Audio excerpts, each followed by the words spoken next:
기도해 주시고, 또 위로해 주시고, 또 이렇게 또 조의로 또 이렇게 사랑을 표해 주셔서,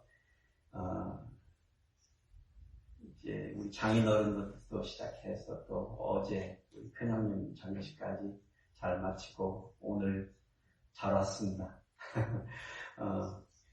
저도 주일날 밤부터 월화수요일 꼭 3일 좀 앓다가 목요일 돼서 조금 나아져서 그날 운전하고 또 애들이 운전을 할 수 있으니까 제가 운전 안 해도 돼서 그런데 오늘 아침에 조금 산뜻함이 이제 느껴졌어요. 그래서 감사하게도 피곤할 줄 알았는데 오히려 일이 끝나니까 더 몸이 마음이 좀 가벼운 것 같아요. 같은 가고 남은 사람들 살아야 되니까 그런 생각이 드는 것 같습니다. 저희들이 마가복음을 계속 공부를 하고 있잖아요. 그러니까 뭐 저희 집안이나 제 삶 가운데 벌어지는 일들을 바라보면서 선택되어지는 이 설교의 뭐 제목들은 아니고 본문들도 아니에요. 아시다시피 제가 이렇게 쭉 따라가고 있으니까 그러면서도 오늘의 설교의 키워드를 끝으로 정했어요. the end으로 정했어요. the end. 뭐 끝이라는 단어는 흔히 우리가 뭐 그냥 무엇의 마지막이 되는 것, 뭐 무엇의 마지막, 뭐 그 끝나는 어떤 지점과 같은 때나 어떤 곳을 가리키는 것이고. 그런데 이 단어, 이 끝이라는 단어는 어떠한 단순한 어떤 마침, 끝났다라는, 마무리한다는 그런 것을 표현하는 이상의 의미를 지니고 있습니다. 그러니까 뜻은 어떤 상황의 종료, 시기의 종결을 의미를 하지만 우리는 흔히 그렇게 이 단어를 쓰지만 사실은 동시에 새로운 시작의 전조, 시작이라는 것을 늘상 우리는 잊어버리고 사는 것 같아요. 무엇이 끝나면 그곳에는 늘상 새로운 시작이 있었다라는 것이 우리가 세상을 살면서 늘상 배워온 지혜죠. 배워온 지혜. 그래서 어떤 의미에서는 끝을 잘 맺을 수 있는 사람이 늘상 새로운 도전과 새로운 비전과 새로운 날을 잘 맞이할 수 있는 사람이 될 것도 같아요. 미적미적거리면서 뭐 연연해하는 그런 삶을 사는 사람보다는 때로는 the end를 끊임없이 경험하면서 그것이 세상의 끝이라고 생각하기보다는 이것이 새로움의 시작이구나, 새 도전이구나라는 그런 생각을 가질 수 있는 사람이 하루하루의 삶이 새로워질 수 있는 것 같아요. 이렇게 막이 올라서 the end가 막이 끝나면 사실은 그 막이 끝난 거지 모든 것이 끝난 것은 아니잖아요. 그러니까 인생에 있어서 늘상 그렇다는 것입니다. 성경에서 사용이 되어지는 끝, 종말이라는 단어, 마지막이라는 단어도 우리는 은연중에 끝이구나, 정말 그 끝이 언젠가 끝났으면 좋겠다, 끝이 왔으면 좋겠다라고 생각하지만 그것은 우리의 바람이라고 표현이 뭐하고 착각이라는 생각이 들어요. 하나님은 사실은 이 세상에서의 우리의 생각과 우리의 계획과 우리의 역사의 끝맺음을 맺어주시겠다는 것이지 자신이 우리를 통하여 이루시기를 원하시는 역사를 끝냈다라고 표현해 주신 적은 없는 것 같아요.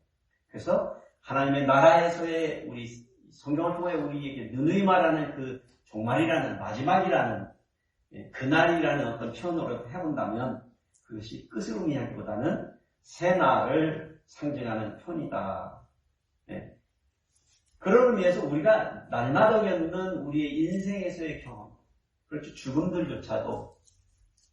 죽음들조차도 어쩌면 또다시 새롭게 살아야 되는 도전이고 위기이지만 그것이 동시에 기회가 우리에게 되어주는 것 같습니다. 그래서 어떤 경험이나 어떤 단계가 끝날 때 우리가 슬퍼할 수도 있고 불안해할 수도 있잖아요. 그렇지만 그렇게 그곳에 머물러 있기보다는 그 끝을 마무리하고 동시에 새로운 모험과 새로운 도전의 그 시작을 새로운 마음으로 발견해가며 받아들이는 우리 자세가 필요한 것이기도 한 것 같습니다.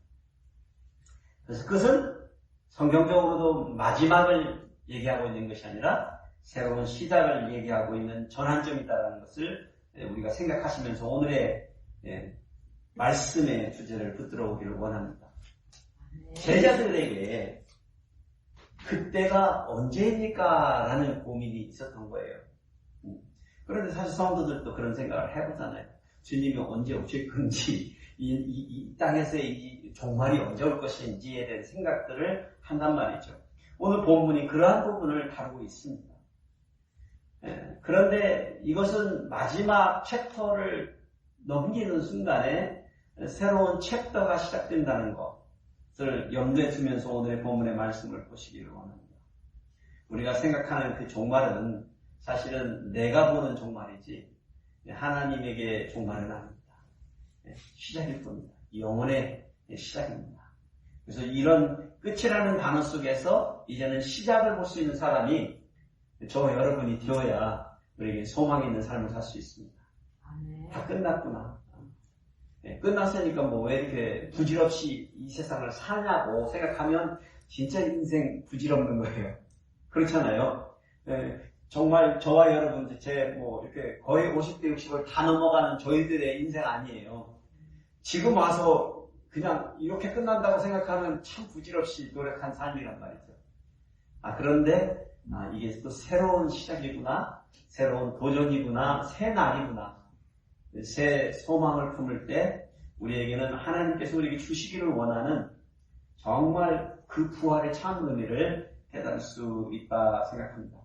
그때가 언제일까를 여러분이 스스로 답할 수 있는 오늘의 메시지를 함께 파헤쳐 가보기를 하겠습니다. 마가복음 13장인데요. 오늘 교독 말씀은 23절에서 33절까지의 말씀을 해보겠습니다. 끝이구나 생각했는데 끝이 아닌 것을 경험해 보시고 뭐 이렇게 끝나나 보는데 끝이 아닌 것을 깨달아 본 적이 있는 분들이 먼저 읽어보시고 그 다음 분이 교독하시겠습니다. 시작. 너희는 삼가하라. 내가 모든 일을 너희에게 미리 말하노라. 그때 그 한 나무가 어두워지며 달이 빛을 내지 아니하며 별들이 하늘에서 떨어지며 하늘에 있는 권능들이 흔들리리라. 그때 인자가 구름을 타고 큰 권능과 영광으로 오는 것을 사람들이 보리라. 또 그때 그가 천사를 보내어 자기가 택하신 자들을 땅끝으로부터 하늘끝까지 사람에서 모으리라. 무화과 나무의 기후를 배우라. 그 가지가 연하여지고 잎사귀를 내면 여름이 가까운 줄 아나니 이와 같이 너희가 이런 일이 일어나는 것을 보거든 인자가 가까이 곧 눈앞에 있는 줄 알라. 내가 진실로 너희에게 말하노니 이 세대가 지나가기 전에 이 일이 다 일어나리라. 천지는 없어지겠으나 내 말은 없어지지 아니하리라. 그러나 그날과 그때는 아무도 모르나니 하늘에 있는 천사들도 아들도 모르고 아버지만 아시느니라. 다 같이 읽으시겠습니다. 주의하라 깨어있으라 그때가 언제인지 알지 못한다. 아멘. 그때가 언제입니까? 질문에 대해서 답해보세요. 언제라고요? 모른다. 모른다고 그러셨죠. 모른다고 그러셨습니다. 오늘 저자 마가가 오늘의 이야기 시작에서 성전에서 나오시는 예수님의 일행들이 성전에서 이렇게 우르르 나오는 거예요. 이렇게 그림을 그려보시면 뭐 세상적 표현은 떼거리로 몰려다니셨을 거 아니에요. 우르르 이렇게 다니시는데 이렇게 나오면서 이 성전이 여러분이 이렇게 아시는 헤롯 성전이에요. 이 헤롯 성전이 너무나 그 규모가 크고 웅장하고 아름다운 상태에 놓여있는 건축물이에요. 뭐 오늘날 시대에 그것이 남아있어도 그랬을 만한 건축물인데 그 시대에는 얼마나 오죽했겠어요. 그래서 한 제자가 선생님이여 보소서 이 돌들이 어떠하며 이 건물들이 어떻게 되겠습니다라는 이상한 질문을 하는 것처럼 이 마가복음의 이 오늘 본장에서 시작을 하고 있어요. 네. 뜬금없이 왜 이런 질문을 하지 이렇게 우리가 얘기할 수 있지만 다른 복음서들을 보면 그 정황이 있어요. 정황이. 제자들은 성전을 드나들기에 바쁜 예수님의 일행 가운데 성전을 둘러볼 시간도 별로 없었대요. 구경할 시간이 없었다는 거예요. 성전이 조그만 데가 아닌데 이렇게 드러나는 예배의 처소의 희생제물과 그 안에 드나드는 어떤 그런 시간들이 있었지만 구경 삼아서 성전 전체의 그 위엄과 뛰어남과 아름다움을 들어볼 시간이 없었던 거예요. 제자들이 보소서 그런 거예요. 주님 한번 불러소서 이 웅장한 이 성전을 둘러보소서 그랬던 거예요. 근데 마가복음에서는 그걸 힌트해주지 않지만 마태복음을 보면 그걸 힌트해주고 누가복음 21장 5절에 보면 이렇게 얘기하고 있어요. 어떤 사람들처럼 성전을 가리켜 그 아름다운 돌과 헌물로 꾸며진 것이다. 많은 사람들이 기증을 해가지고 헌물을 바쳐서 이렇게 아름답게 교회 성전처럼 세워졌다라고 그러면서 그 아름다움과 웅장함에 매료되어 있는 제자들의 이 들떠있는 모습 가운데 지금 이 이야기가 시작이 되고 있는 거예요. 그 말을 들으신 예수님께서 답하신 거죠. 누구나 봐도 웅장하고 아름다운 그 모습을 보며 이 하나님의 이 성전 그야말로 어떡할 거예요. 드나드는 사람마다 그 위압감에 매료될 수밖에 없는.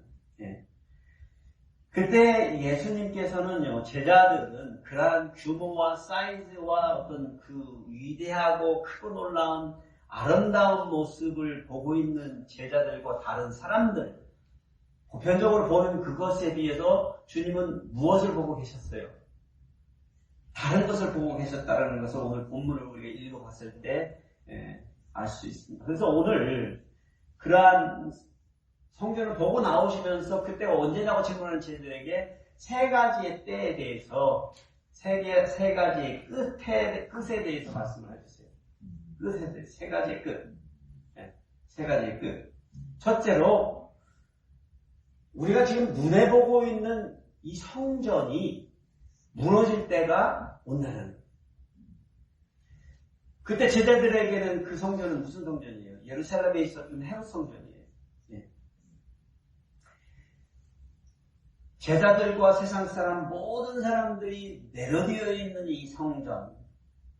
근데 사실 이 역사를 잘 아시면은 이 예루살렘의 이 성전은 무너져서는 아니 되는 성전이에요. 문화적으로나 종교적으로 그만큼 유대인의 모든 일상적인 생활에서부터 시작해서 신앙의 모든 것의 중심이 되는 모든 것의 중심이 되는 센터피스예요. 성전.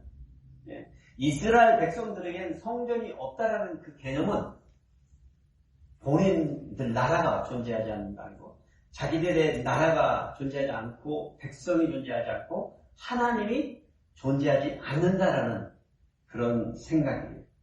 그런데 여러분 잘 아시지만 이스라엘 백성들에게 제일 먼저 성전이 지어졌던 때는 언제죠? 누구를 통해서 지어졌죠? 성전이 처음으로? 솔로몬 왕을 통해서 지어졌습니다. 그런데 그 지어졌던 성전이 주전 586년에 유다가 멸망을 하면서 바벨론에게 사글이 다 무너뜨려지죠. 그렇게 해서 포로가 되어서 왕족들과 신하들이 고관들이 포로가 되어서 바벨론에 가서 산 지가 70여 년의 세월이 되어서 그들이 바벨론의 포로로 살다가 귀하는 그 후손들이 다시 돌아와서 예루살렘에 돌아와서 왕족 중에 하나 유대의 마지막에서 두 번째 왕이 포로로 잡혀갔다가 돌아오는데 그의 손자, 그러니까 왕이에요. 제대로 돼서 왕이 될 수 있는 사람이죠. 스룹바벨이라는 사람이 손자예요. 주지사가 되어가지고 예루살렘의 주지사가 페르시아의 왕권의 명을 받아서 주지사가 되어가지고 예루살렘에 와서 스룹바벨 성전을 다시금 재건하는 역사가 있습니다. 70년 만에 이 일이 벌어지는 거예요. 무너지고 난 후에. 그게 2차 성전이에요. 그런데 그 규모가 초라해가지고 도돌아왔던 이스라엘 백성이 그 성전의 모습을 보고 울었다라는 성전 역사의 기록이 나옵니다. 그나마 그래도 그러한 성전이라도 그들에게 있었으므로 가시적으로 눈에 보여지는 우리의 예배의 처수가 있음으로 말미암아 그 이스라엘 백성들이 그 역사를 유지해 갈 수 있었던 거예요. 그렇게 해서 이스라엘의 존재가 어떻게 된 거예요? 가시적으로 드러나고 있었던 거예요. 유대인의 역사를 쭉 보면 스룹바벨의 그 성전이 세워진 이후의 역사들이요. 쭉 보면 페르시아가 다스리다가 그러다가 나중에는 그리스 제국에게 넘어가서 그리스에게 통치를 받다가 그리스 제국이 4개로 짜개져가지고 그 아래에서 처음에는 프톨로메이라는 어떤 제국에서 통치를 받다가 그 다음에는 셀루쿠스라는 제국의 통치를 받다가 그러면 나중에는 이제는 주전 164년경에 되니까 이 안티오코스 4세라는 이 셀루쿠스의 왕이 와가지고 성전에서 돼지를 잡아가지고 가증한 멸망할 만한 것을 거기 성전에다가 제단에다 바치는 놀라운 역사가 벌어집니다. 그것을 보다 못한 마타디아라는 사람이 혁명을 일으킵니다. 그의 5 아들과 함께. 근데 그 5 아들 중에 뛰어난 아들이 하나가 있는데 그 사람이 마카비라는 사람이에요. 마카비. 유다라는 이름이고 본명은 마카비는 별명이에요. 망치라는 별명이에요. 쇠망치라는 별명. 그만큼 욕망스럽게 싸울 수 있는 사람이라 소망치라는 별명을 가진 이 사람들이 이렇게 나가지고 성전을 탐험한다. 자주 독립을 한 거예요. 자주 독립을. 늘상 그렇게 제국의 아래에 통치를 받다가 그게 역사가 주전 164년입니다. 그렇게 명맥을 이어오던 성전이 나중에는 이제 로마에게 넘어간 거예요. 로마. 그러니까 그렇게 명령을 이어오던 하스몬이라는 후손들이 시몬, 그러니까 5 아들 중에 하나의 아들이 그 가계를 이어가서 통치를 쭉 해오다가 결국에는 로마에게 모든 것을 다 빼앗겨버리는 거예요. 그럼 예수님 시대에는 그럼 누구의 통치를 받고 있다고요? 로마의 통치를 받고 있는 시점이었는데 그때 로마는 헤롯이라는 가문, 이 사람들은 순수 유대인이 아니고 사실은 이 사람들은 에돔민족 속이에요. 에돔 족속. 연관성은 있지만 순수 유대인은 아닌 에돔들, 이두메라고 하는 족속이에요. 그 사람이 세력을 등에 업고 로마의 세력을 등에 업고 헤롯 가문을 이루면서 유대 땅을 통치하고 있는 거예요. 여러분이 익히 들어본 본분왕의 시대가 그때입니다. 그래서 헤롯의 아들들이 다스리고 있는 거예요. 이렇게 해서 헤롯 대왕이, 여러분이 잘 아는 예수님이 태어나던 당시에 헤롯 대왕이 다스리고 있었던 거예요. 예수님이 태어나기 전부터. 근데 이 사람이 특기가 있어요. 특기. 뭐냐면 이 사람이 건축가였어요. 건축에 아주 특별한 능력이 있는 사람이에요. 그래서 몇 가지의 건축물들 짓는데 지금 저희들이 남아있는 건축물들이 뭐냐면 가이사레에 가보면 가이사레라는 그 나라가 아주 도시를 만들어가지고 로마 황제에게 바칩니다. 근데 그 규모가 엄청난 거예요. 도시를 조성하는 해변가 도시예요. 근데 그 흔적이 오늘날의 이스라엘에 가면 그걸 다 구경을 하실 수 있어요. 놀라운 거는 원형극장, 경기장을 만들어가지고 그 시대에 돌로 해변가에 쌓았는데 그게 원형이 그대로 남아있습니다. 지금까지. 지금도 야외에 공연을 이스라엘 가보면 지금도 하고 있어요. 주말에 가면 그 정도 규모가 있는 그리고 그렇게 튼튼하게 지어놓고요. 또 수로를 만들었어요. 바닷가에 물이 별로 없으니까 물을 끌어다가 오는데 그거를 돌로 쌓아가지고 성처럼 물을 끌어와가지고 수로를 줬는데 그 흔적이 지금도 그 해변가에 그대로 다 남아있습니다. 저도 갔었을 때 올라가 봤어요. 그 위를. 이렇게 넓게. 물이 채널링이 해변가로 생생하게 보세요. 그 돌들을 다 모아가지고 해변가에다 그걸 쭉 깔아가지고 물이 흐르게끔 해가지고 도시 안에 물이 흐르게끔 하는 그런 대공사를 하고. 이런 헤롯 대왕이었던 거예요. 그 사람이 한 게 또 한 가지가 뭐냐면 성전을 스룹바벨의 성전이 미비하고 작으니까 얼마나 초라했겠어요.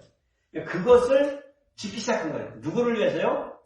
자기를 위해서입니다, 사실은. 왜냐하면 헤롯이 자기가 정통성이 없었기 때문에 유대인들에게 환심을 사기 위해서 유대인들이 가장 중요하게 여기는 성전을 솔로몬의 성전보다도 더 규모가 크게, 더 위대하게 금을 칠해가지고 하여튼 많은 것을 투자해서 그렇게 지은 것이 헤롯 성전인 거예요. 그런데 지타가 주전 4세기에 죽었잖아요. 예수님 태어나기 그 시대에 맞물려서 그 공사를 못 끝내고 죽은 거예요. 그 후대의 사람들이 이 공사를 끝내야 되는데 사실은 예수님 시대에 지나서 거의 80년간, 그러니까 이게 안 끝났던 거예요, 공사가. 예수님이 성전을 드나드실 때조차도 이게 아직 안 끝날 정도의 규모의 공사를 하고 있었던 거예요. 그럼 여러분 상상을 해보세요. 사람들이 이 성전을 볼 때마다 말거리가 되고 볼거리가 되어져 있었다는 것이죠. 이러고 있는 상황 속에서 예수님께서 그때가 언제냐고 질문을 했지만 그 배경의 이후에는 제자들이 이렇게 큰 성전이 무너질 리는 없잖아요. 그렇잖아요. 무너질 거를 상상하고 기대하는 사람 없는데 예수님이 뜬금없이 그 대답에 이렇게 말씀하세요. 2절을 보면 네가 이 큰 건물들을 보느냐? 돌 하나도 돌 위에 남지 않고 다 무너뜨리리라 라고 예수님이 말씀하신 거예요. 아니 지금 쌓고 있는 마당인데 끝나지도 않았는데 그 위대함이 놀라운데 갑자기 예수님이 예상치 못한 말을 하시고 있는 거잖아요. 이건 말이 안 되잖아요. 이걸 받아들일 수 있는 사람이 누가 있어요? 아무도 없는 거예요, 여러분. 아무도 없는 거예요. 우리는 지금 무너진 그 성전에 그 터가 있고 그것을 역사적으로 우리가 고증하고 있어서 쉽게 받아들이겠지만 이 말을 예수님께서 하실 때는 무슨 말씀을 하시는 겁니까? 라고 아주 뜬금없는 소리를 하고 계신 거예요. 이 헤롯 성전이 무너지다니요. 거의 80년의 역사를 거쳐서 앞으로도 예수님 지금 후에도 계속해서 증축이 되어지고 있는 판인데. 그런데요, 사실은 우리 역사를 통해서 주후 70년에 로마군들이 완벽하게 쳐들어와서 예루살렘 탄환을 하고 무너뜨릴 때 싸그리다 돌덩이들을 다 싸져서 무너뜨렸다는 티투스 장군이 와서 이 일을 행하죠. 이건 세계사가 말해주고 있는 거예요. 성경이 말해주고 있는 게 아니라. 근데 우리는 예수님께서 하신 말씀이 실제적으로 역사 가운데 일어났구나라고 이렇게 단순히 말하지만 저는 오늘 여러분과 제가 보기를 원하는 것은 주님이 우리에게 말씀해 주기를 원하는 영적인 끝을 보자는 겁니다. 과연 그들이 겪은 그 끝과 오늘날 우리 성도들이 봐야 하는 그 끝이 무엇이냐는 거예요. 저는 똑같은 끝이 우리에게 오고 있다는 거예요. 그게 무엇일까요? 우리가 오늘 내가 예배할 수 있는 이 예배의 처소가 늘상 내게 주어지는 것일 것이라고 생각하지만 이 끝이 온다는 거예요. 올 겁니다, 여러분.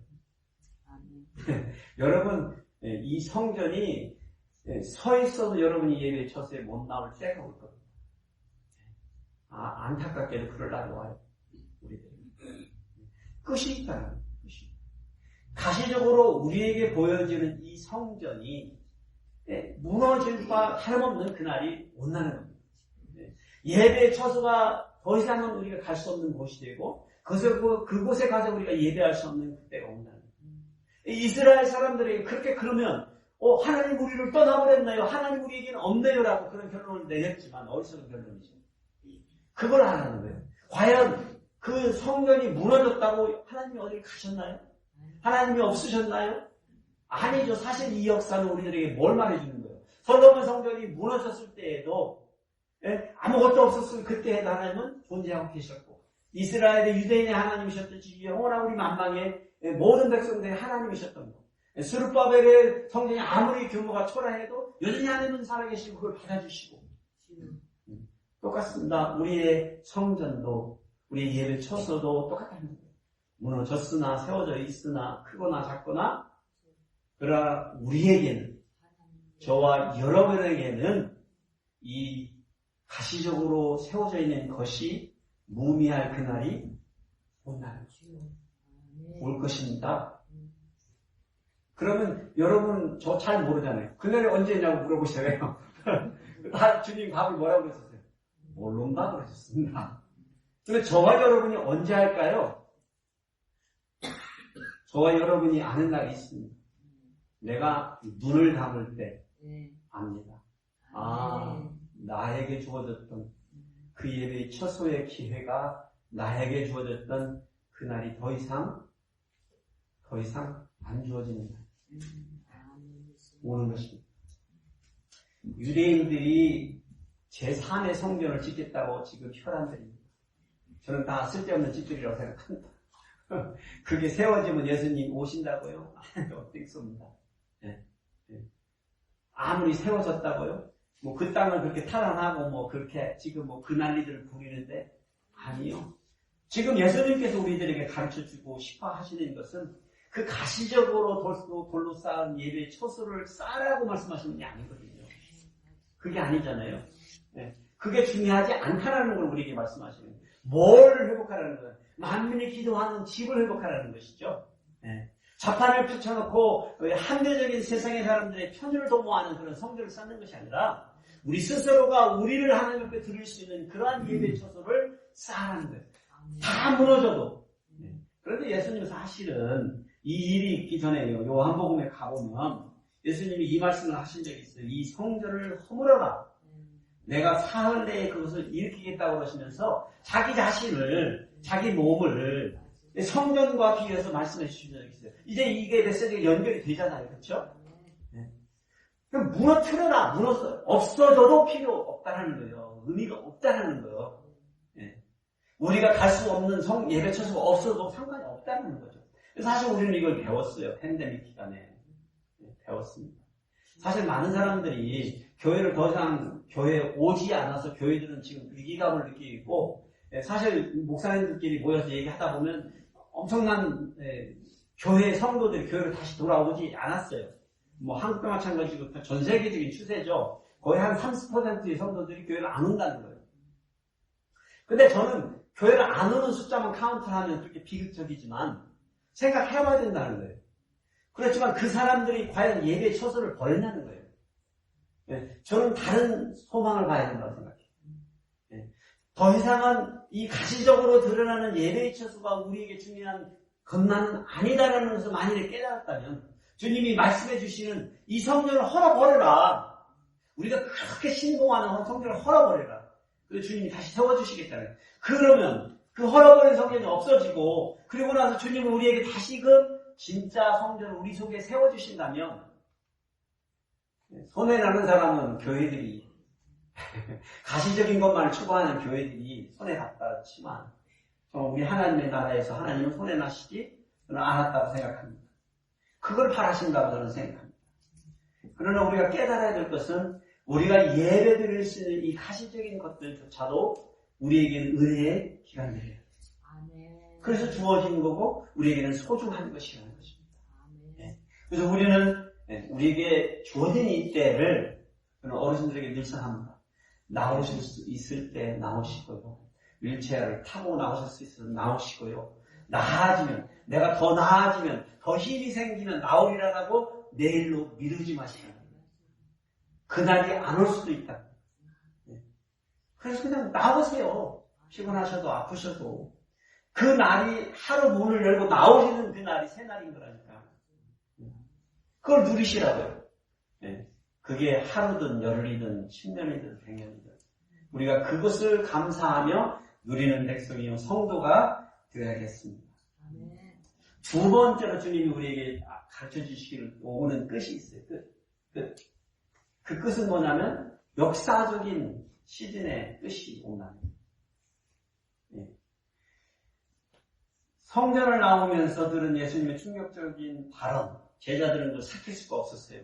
아니요, 성전이 무너진다고요. 그러니까 들었는데 그때는 너무 놀래가지고 아예 답도 못한 것 같아요.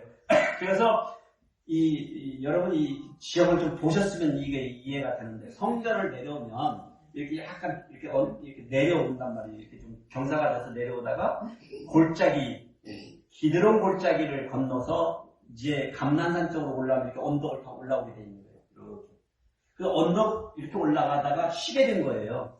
그 시대에 지금 거리는 굉장히 짧은 거리지만 언덕에서 보면 예루살렘 시가 전체가 다 보이지만 그 시대에는 적어도 한 3, 40분의 걸음을 걸어서 산의 중턱, 감난산의 중턱, 동쪽을 바라보면서 예루살렘 성을 바라보면서 이제 앉아서 자리를 잡고 나면서 예수님이 이렇게 제자들과 대화하는 시간, 감수하는 시간이 가진 거예요. 그때 베드로, 야고보, 요한, 안드레가 있었다. 그 외에 다른 제자들도 있을 수 있지만 이 특별히 이 사총사들이 거론됐잖아요. 그러면서 그때 예수님께 다시 질문한 거예요. 우리에게 말씀해 주셔서 어느 때에 이런 일이 있겠사오며 이 모든 일이 이루어지려 할 때 무슨 징조가 있겠습니까? 궁금한 거예요. 뭐들이 다 무너지려고 얘기를 하셨는데 이게 이해가 안 되잖아요. 과연 언제 이러한 일이 있고 무슨 징조가 나타나겠습니까? 라고 질문하는 거예요. 네.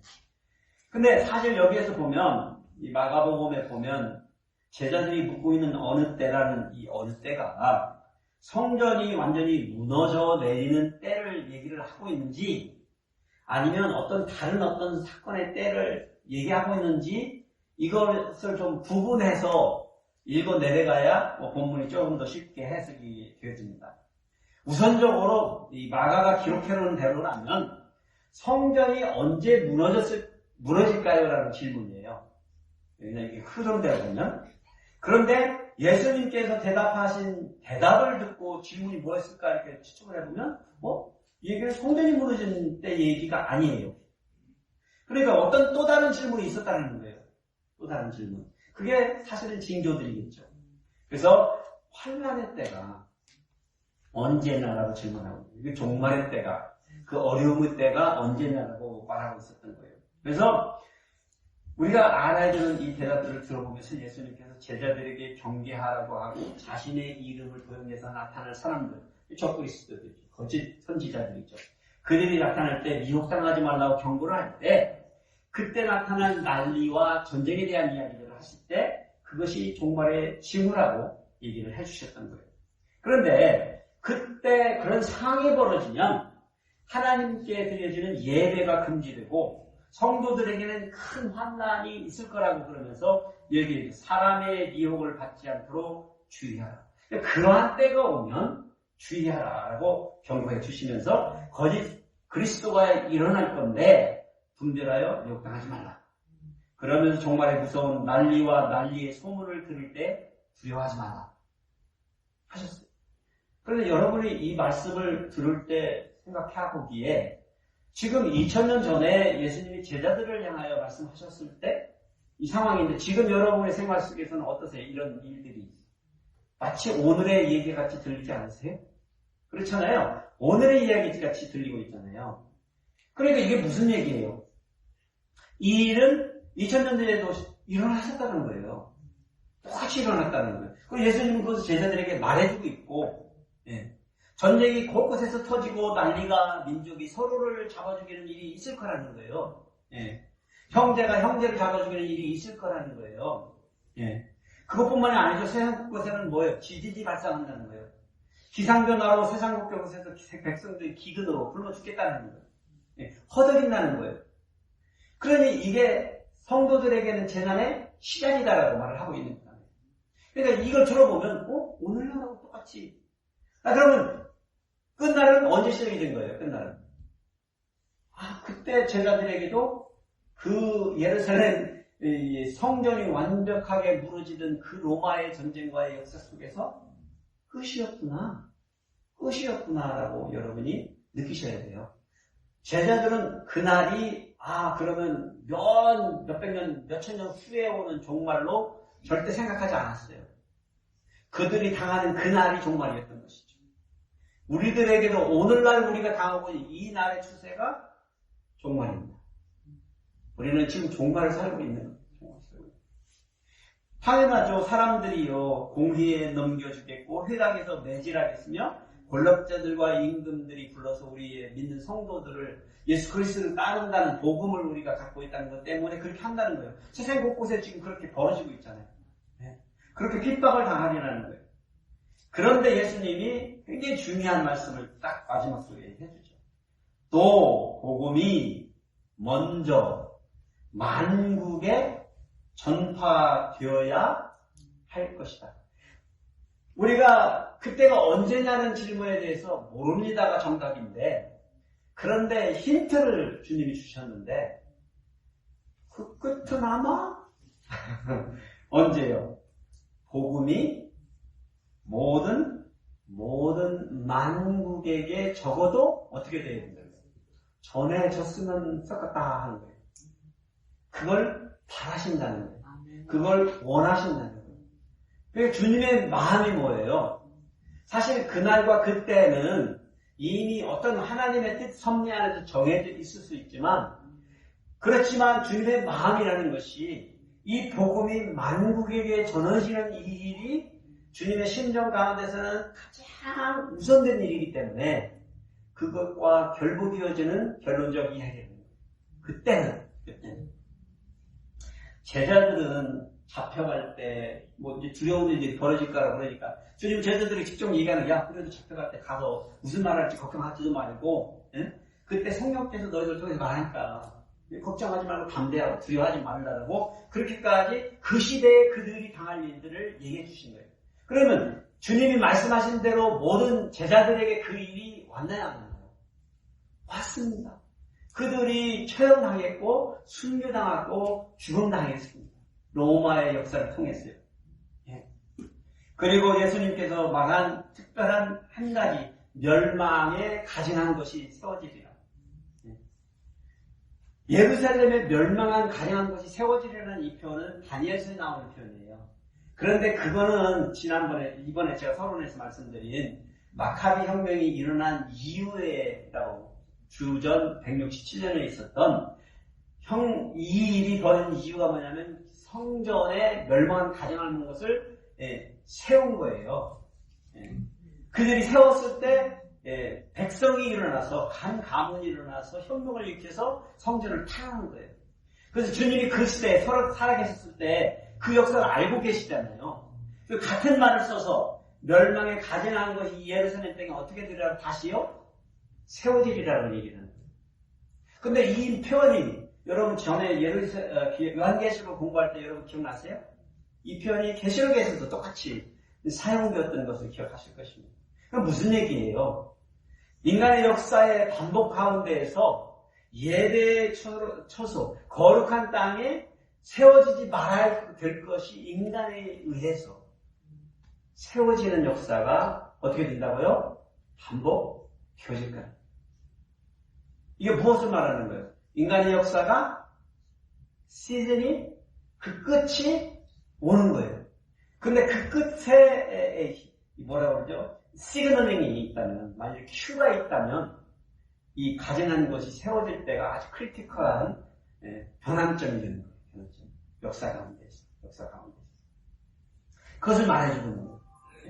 그래서 예수님이 말씀하신 그것이 그러면 로마군이 주후 70년에 예수님이 돌아가신 난 후에 제자들이 활동하던 그 시대에 나타난 그때 그러면은 무슨 일이 벌어진다. 역사적으로 세계에서 찾아보니까 뭐 특별하게 뭐 돼지를 잡아가지고 뭐 피를 흘려가지고 성전했었던 그런 기록들은 없어요. 그래서 언제인지 잘 모르겠다고 이제 성경학자들이 그런데 이건 상징적인 표현인 거예요. 결국에는 거룩한 것에 가증한 것이 세워지는 것. 그게 무엇일까? 예루살렘 성전에 하나님의 집에 거룩하지 못한 것이 세워지는 그 역사가 무엇일까? 사실 예수님이 세워지고 그 위에 돌아가신 십자가는 여러분 오늘날 우리는 십자가로 굉장히 거룩한 것으로 생각하는데 어떻게 생각하세요? 십자가가 원래부터 거룩한 것이었나요? 절대 그렇지 않습니다. 로마 군들이 쓰는 형틀이잖아요. 그렇잖아요. 절대 거룩하지가 않은 것이에요. 그래서 우리가 생각해보면 굉장히 해석하기 어려운 부분이지만 사실은 저는 일어났다고 보는 거예요. 예수님이 말씀하시고 난 이야. 그런데 그 포인트가 왜 중요하냐면 결국에는 인간의 역사들, 오고 가는 역사들, 지진과 기근과 환난과 핍박과 전쟁의 그 모든 역사들이 어떻게 됐다고요? 제자들이 사는 그 시대에 왔고요. 그러면 우리들이 살고 있는 이 시대에도 올까요? 안 올까요? 온다. 분명히 온다는 그 끝을 얘기하고 있는 거죠. 여러분, 우리에게도 이 끝이 있다는 거예요. 근데 주님이 우리에게 주시는 그 소망의 메시지는 이러한 역사의 끝은 오지만 그 끝에 이 역사가 반복되는 이유는 복음이 만국에게, 만백성에게 전해지기 위해서 다시금 반복되어진다. 이것이 주님이 우리들을 향한 마음이에요. 만일에 이 종말이요 안 끝난다면 우리 세대에서, 그래서 다음 세대가 또 살아간다면 그 이유는 뭐예요? 만민에게 아직 복음이 다 전해지지 않은 거예요. 그때가 언제입니까? 주님이 뭐라고 하세요? 참 몰라 얘기하셨잖아요. 그런데 그 징조들은 분명히 다 얘기해 주세요. 종말의 징조들. 우리는 그것을 다 겪고 있는 거예요. 누구나가 다 겪고 있는 거예요. 예수님이 말씀하신 그 시대의 제자들도 그게 종말이었고 주님이 곧 오시리라고 생각했던 거예요. 그래서 주님은 다른 메시지를 지금 전해주시거든요. 그래서 우리는 하루를 살더라도 우리의 역사도 끝이 나는구나. 그럼 저와 여러분의 역사는, 이 세상의 역사는 또 언제 끝날까요? 내가 죽을 때 끝나는 거예요. 걱정도 마십시오. 남들이 어떻게, 어떤 인생을, 어떤 전쟁을, 어떤 기근을, 어떤 핍박을 살 것인지 아무 의미 없어요. 내가 감당해야 할 것만 생각하면 돼요. 내가 참여하고 있는 이 영적 경주만 잘 마무리하면 되는 것이죠. 그런 마음으로 우리에게 주어져 있는, 우리가 가지고 있는 이 복음의 파발꾼이라는 이 사명을 누리시고 감당하실 수 있는 저와 여러분이 되시길 축복합니다. 아멘. 그러면서 예수님께서 우리에게 그래도 새봄이 온다라고 말씀을 해주십니다. 새봄이 온다. 제가 이건 제 표현으로 해놓은 거예요. 여러분들이 알기 쉽게 하기 위해서. 우리 인간의 모든 역사 가운데에서 가장 영광스러운 날이 있다면 그 마지막에 나타날 그 영광이 있다면 무엇일까요? 이 모든 인간의 종말의 역사의 반복 가운데 종지부를 찍을 한 역사적 사건 있다면 그게 무엇일까요? 그 새봄인데 이거는 다른 새봄이에요. 새순인데 이거는 늘상 오는 새순이 아니에요. D순이죠, D순. 그분이 오셔서 종지부를 찍으실 거라는 거예요. 그게 가장 영광스러운 그 한날이에요. 그가 인간의 역사의 문을 다시금 여시고 다시 들어오시는 그날이 있다는 거예요. 2000년 전에 인간의 모습을, 형상을 입고 오셔서 우리 가운데 계셨던 그분께서 다시금 그 역사의 문을 열고 오셔서 우리 역사 가운데 모습을 드러내실 그날이 있으시다는 거예요. 그런데 그날은 여기 보니 32절에 그날과 그때는 아무도 모르나니 하늘에 있는 천사들도 아들도 모르고 아버지만 아시느니라. 그러니 주의하라, 깨어있으라. 그때가 언제인지 알지 못하며. 이 표현이, 그러니 종말은 늘상 징조를 가지고 우리에게 다가오고 우리에게 경고문을 띄워주지만 결국에는 알 필요 없다는 말씀하시는 거거든요. 알 필요가 없다는 거예요. 결론적 선언은 아무도 모른다. 그런데 이 징조들이 나타나는 것은 그냥 한 번 나타나는 게 아니고 역사적으로 반복적으로 늘상 우리의 역사 가운데, 우리 삶 가운데 나타날 것임을 힌트해주고 있는 것이에요. 우리가 끝이라고 생각하는 그 지점은 끝이 아니고 늘상 새로운 시작이었던 거예요. 여러분, 우리는 종말을 살고 있습니다. 마지막 시대를 살고 있습니다. 그런데 우리의 뒤에 새로운 세대가 오지 않으리라고 생각하시면 착각입니다. 주님은 그들을 향한, 새로운 세대를 향한 또 다른 계획을 가지고 계십니다. 예수님께서 예를 들어서 얘기하시잖아요. 마치 우리가 집을 떠나 타국으로 간 사람이 그의 종들에게 고난을 주고 각자 자기의 역할을 맡기며 문지기 깨어있으라고 명하는데, 주인이 언제 돌아올지 모르기 때문에 깨어있으라고 얘기하는데, 저녁 때 올지 밤중에 올지 새벽에 올지 모르니까 종에게 깨어있으라고 얘기하는데, 종이 언제 올지 모르는데 눈 뜨고 기다리면 뭐 할게요라고 생각한다면 그 종은 그 종의 신분을 잊어버린 사람인 것이죠. 주인이 언제 올지 모르니까 더더욱 눈을 뜨고 기다려야 되는 것이죠, 주인. 이게 참 뭐라고 표현할까요? 힘든 부분이죠, 어떤 면에서는. 사실 언제 올지 모르는데 왜 기다려? 이렇게 우리가 생각할 수 있잖아요. 여러분 생각, 계속해서 반복적으로 역사는 일어날 건데 주님이 언제 올지 모른다니까요. 그래서 오늘 당장 우리 주님이 오시는 그 날이 올 수 있다면 어떡할게요, 우리? 네. 그래서 깨어있으라는 거예요. 우리가 잠자고 있는 모습을 주님 앞에 들키지 말라는 것이죠. 네. 이것이 모든 사람에게 하는 말씀이라고 오늘 메시지 마무리는 이 모든 말씀이 너희들에게 하는 말이 아니라 모든 사람에게 하는 일이라고 얘기하잖아요. 이건 우리들이 들어야 될 메시지라고. 깨어있으라고 주님은 강조해서 말씀하세요. 이것은 단순히 한두 사람에게 해당되는 메시지가 아닌 거예요. 이것은 모든 민족이, 열방이, 우리들 모두가 들어야 될 메시지라는 거예요.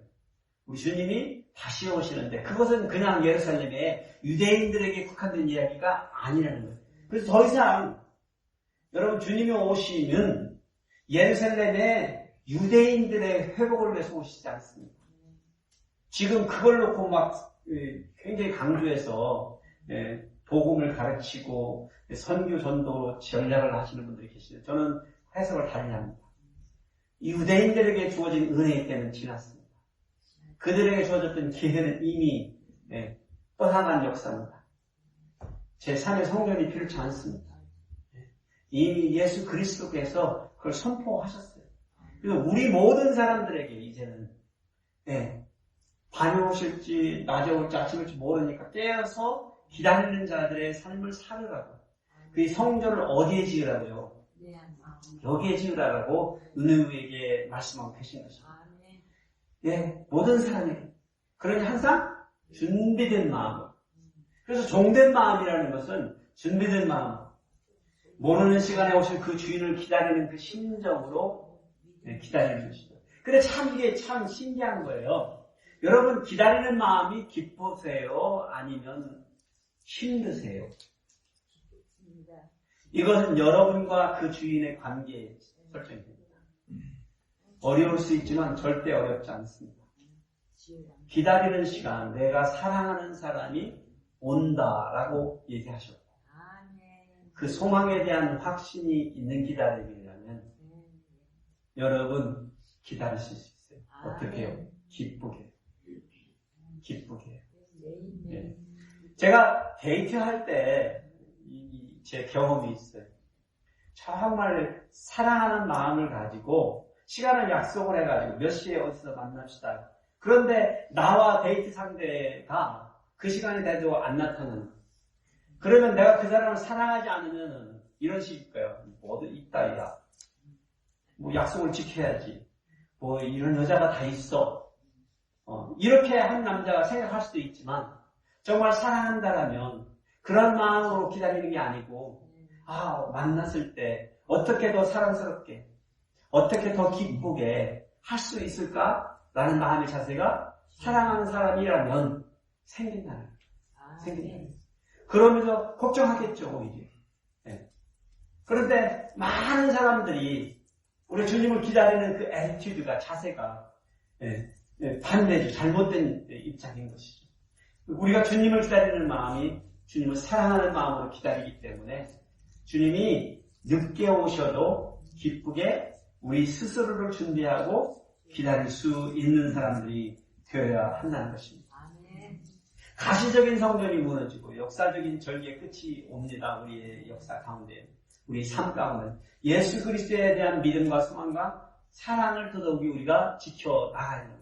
다시금 오실 그 예수 그리스도를 우리가 맞아들여서 그분의 영광스러운 부활에 참여할 수 있는 사람들. 그게 주님 다시 오실 때 등불을 들고 기다리는 열처녀들의 심정으로 주님이 다시 오시는 그 소망을 가지고 살아가는 오늘날의 성도들이 되어지는 것입니다. 우리가 살고 있는 이 순간순간들이요, 그냥 단순한 순간들인 것 같지만 우리는 여행을 하고 있는 것입니다. 그냥 여정이에요. 거쳐가는 곳이 있고 닫히는 곳이 있고 열리고 있습니다. 그리고 우리를 부르시는 그날, 우리의 목숨을 취해가시는 그날, 우리에게 모든 것이 끝나고 파생이 되는 거예요. 우리는 잠을 자기 시작합니다. 우리 육신은 이 땅에서 흙으로 돌아가고 우리의 영혼은 잠을 자고 그날을 기다리고 계십니다. 아멘. 주님이 오시는 그날까지. 그때는 우리가 안심치 않은 거예요. 끊임없이. 얼마나 평안이고 기쁨이고. 예. 우리가 세상에서 우리의 존재로서 가장 누려보지 못한 그런 평안을 누리는 그날이 우리가 육체의 죽음을 맞이한 그날입니다. 주님이 다시 오시면 새로운 부활체를 입고 우리가 일어나서 주님과 함께 하나님의 나라에 다스리는 왕같은 제사장들이 되어진다는 것이 약속의 말씀. 아멘. 오늘 우리가 살아가는 세상이 변화무쌍합니다. 그러나 이미 예수님께서 이러리라고 약속해 놓으셨습니다. 아멘. 그래서 제가 오늘 말씀드릴 쭉 보다 보니까 한 시인, 전상경 시인이 썼던 귀천이라는 짤막한 시가 있는데 그가 호련히 이슬같이 살다가 구름 손짓하면은 하늘로 돌아가리라 라고 이렇게 그러면서 이 세상 소풍 끝내는 날 돌아가서 귀천해서 가서 말하리라 아름다웠더라고 말하리라라고 이렇게 그러면서 이 세상을 자기를 마치 소풍 나온 사람처럼 그렇게 살고 싶은 심정을 그 시인이라고 그렇게 살았겠죠. 그 시인의 실질적인 삶은 굉장히 비극적이었어요. 그렇지만 그가 쓴 시에는 그런 바람을 담고 있어요. 우리가 살고 있는 이 세상을 마치 우리가 소풍 나온 사람처럼 살다가 되돌아가면 아름다웠다라고 말할 수 있는 그런 삶을 살자 그러는데 저와 여러분도 그런 믿음을 가지시고 환난이 와도 전쟁과 기근이 와도 우리의 예배의 처소에 갈 수 없는 그날이 와도 우리에게는 다시 오실 우리의 신랑 되신 예수님께서 다시 오실 그날의 약속이 있다는 것을 생각하시면서 그날이 오면 모든 것이 다시금 새롭게 시작이 되리라는 부활의 소망을 가지시고 넉넉하게 오늘도 이겨나가시는 저와 여러분이 되시기를 축복해드립니다.